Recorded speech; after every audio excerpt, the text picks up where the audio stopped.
To, assalamu alaikum jama'a, barkamu da warhaka, barkamu da wannan lokaci. Kamar yadda kuka sani, yau 13 ranar Asabar ga watan Jun kenan.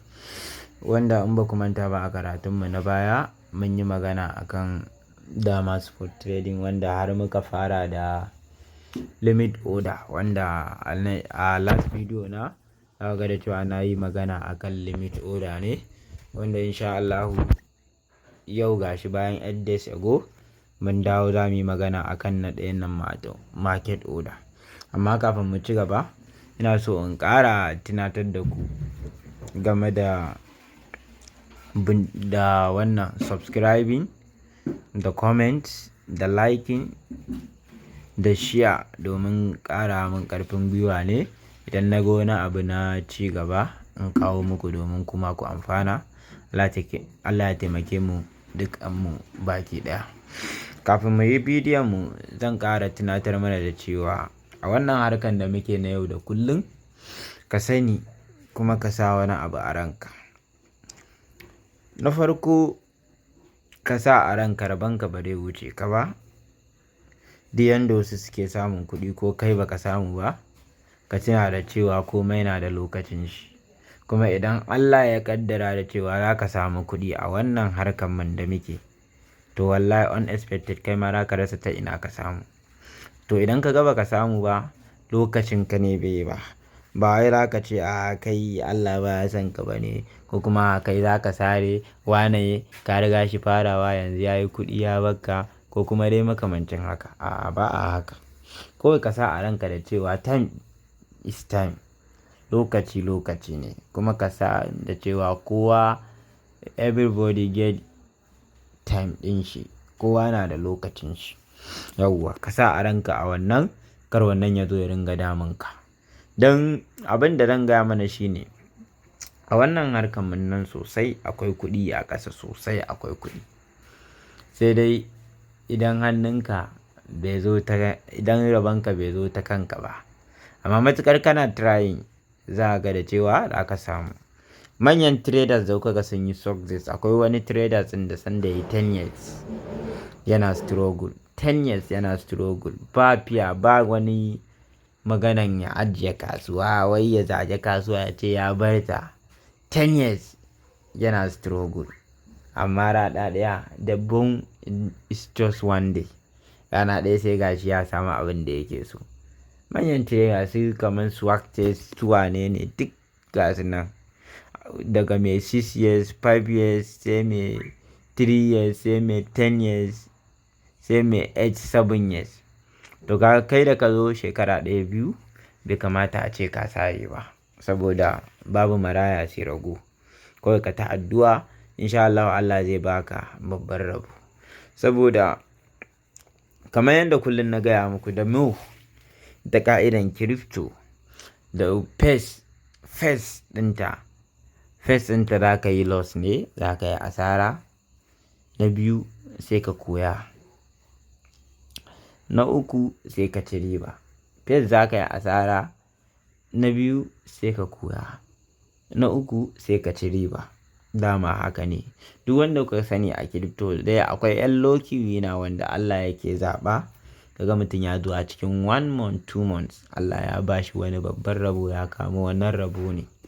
Amma most of the 90 traders, wannan strategy, wannan abubuwan step by step ɗin nan da na gaya muku, 3 step ɗin nan, sai mutum ya taka su, za ka samu matakin nasara, abin da kake nema a cikin wannan harkan mu.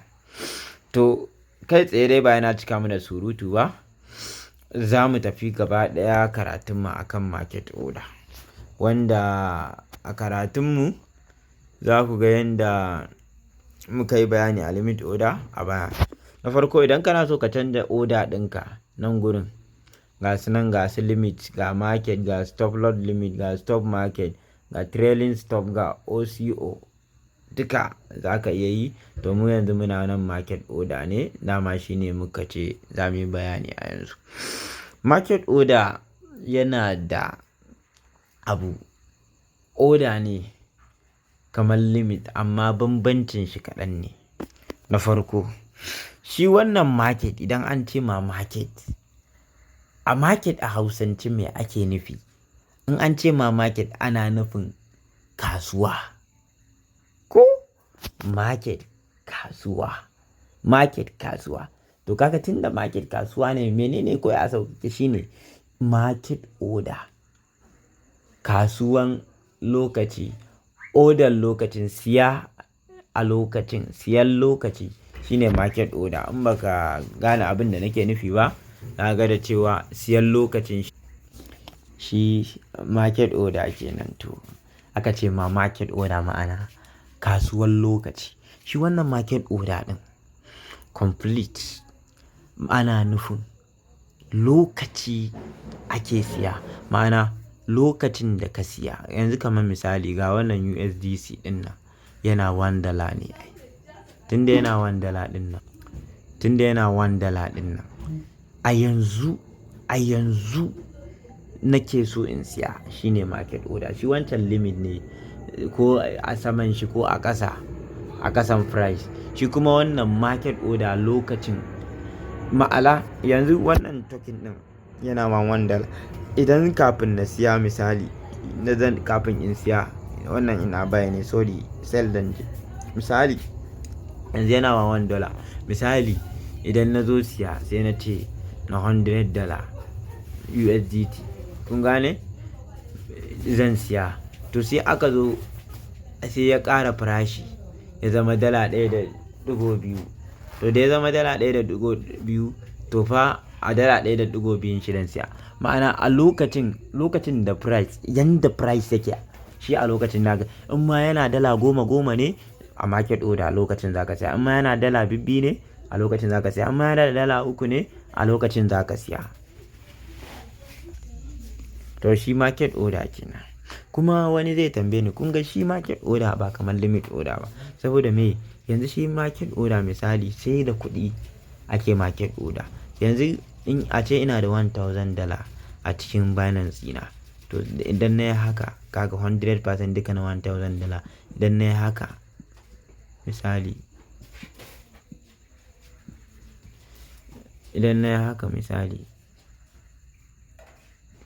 50%, to kun ga menene $500, misalin $1,000 ne a ciki.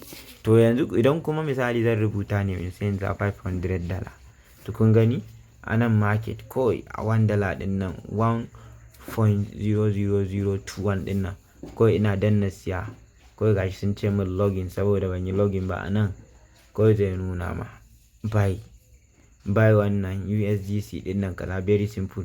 Nan kar ku damu da shi, slippage tolerance ne, zaka iya amfani da shi in ma ka ce kai a cikin kuɗinka 10% kake so slippage domin sauri. Kusan slippage yana ƙara saurin transaction. Amma ka dama in ka bar shi a automatic, su da kansu za su sama slippage ɗin da ya dace da kai. In kuma kai kana so ka sa slippage 20% ne, za ka sa slippage 30% ne, to gashi nan. In kuma za ka bar shi a auto ne, gashi nan. Very simple. Nan kun ga da ya nuna mun login ɗin nan zai nuna buy ne.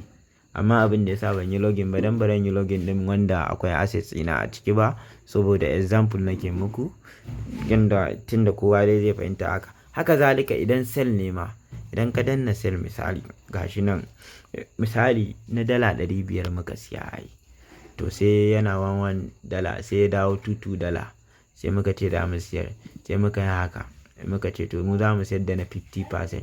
Na $500 muka siya, amma za mu siyar da na 50% misali, to kun ga na $250. Idan kuma na dukan mu za mu siyar, sai mu yi haka zalika. Idan na $500 ɗin muka ce za mu siyar, gashi nan very simple. In snippet ne ma za ka iya sawa shi ma ɗin a sell ɗin. Haka zalika idan ka yi placing, in ka danna market order ya yi successfully, a nan za ka ga open order, gashi nan open order 0, holding 0, bot 0, saboda menene ban yi login wanda assets ina yake ciki ba. Haka zalika mu je wannan Bitget shi ma ɗin mu gani, gashi nan muka shiga Bitget, sai mu ɗan jira shi, domin shi ma ɗin mu ɗan yi bayani da wannan. Ya aka ce mana no wani na sha omo ne ma ba hali na fa da network kenan. Bari mu ɗan jira shi da Allah.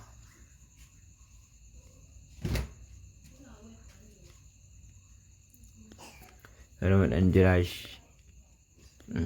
Yanzu nan gama amfani da kai sai kuma ka zo. Yawa to gashi nan ya fito. Misali wannan saboda ba network ne, time out network. Misali mu ce wannan za mu siya a shi Bitget misali. Kuna ji sai muka sai trades. Da muka ce trades gashi nan market order dama ta gaya muku order. In limit ne kun ga gashi nan. In market ne gashi nan. To dama a market muke. To shi daɗin shi kuma Bitget yana da TP da SL ɗin shi. Yana da TP total USDT gashi nan take profit stop loss. Shi ma dama already dama a nan kaga da limit da market yake da shi. To haka zalika a nan ma za ka isa take profit 50 a limit ɗin ma a market ɗin ma. Stop loss ɗinka gashi nan stop loss ɗinka 20.